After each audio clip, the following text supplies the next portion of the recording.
Let's begin with the argument over whether or not the incident did happen. I'm used to the army, for instance, denying things and then later admitting them.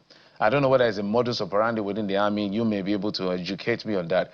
But I'm not too familiar with that of the police. 177 people were abducted, and it took us 48 hours to be able to confirm from the police. For me, it looks like a lame excuse because there's something called a holding statement in public relations, which will neither deny nor accept. Is basically acknowledging something pending when things are done. But this was a flat denial, even though they are trying to manage it differently now with the first PRO, that the commissioner was trying to manage panic.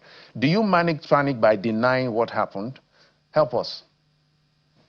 Definitely no. And I think let's start by expressing our sympathies to the victims of the family, and of course joining in hoping that the victims would be freed, released, rescued as quickly as possible.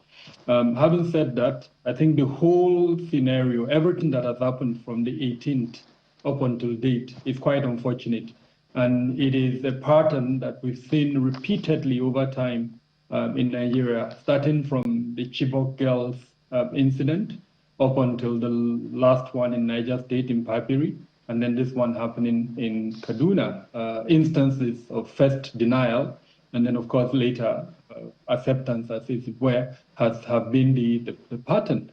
And what it ends up being is that the trust deficit that exist between the security forces, the police, the military, and the several others continues to expand.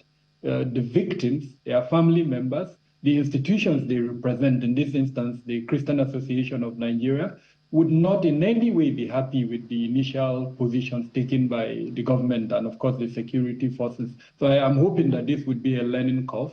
Going forward, like you rightly said, there are holding statements. Even if you have doubt, be mindful of the fact that these are human beings, they have family members. Whatever you put out there will definitely affect them. And we do know that in security, sometimes you take measures to protect the lives and safety of the victims. But these are not the kind of measures. And so again, I hope this will be a learning curve, and that going forward, we would see more measured positions by the security forces and the government. In all of this, what worries me, Jeffrey, more than anything, is the absence of accountability till date. The statement, even the most recent one by the police, does not in any way mention the steps that will be taken to enhance accountability within the policing measures. How can that number of persons be taken and no one is held responsible for them being taken, in spite of the fact that over the last few months, we've seen this issue of insecurity and, of course, the need to enhance security in our rural areas, especially in our religious places of worship and schools. It's been on the front burner of our conversations.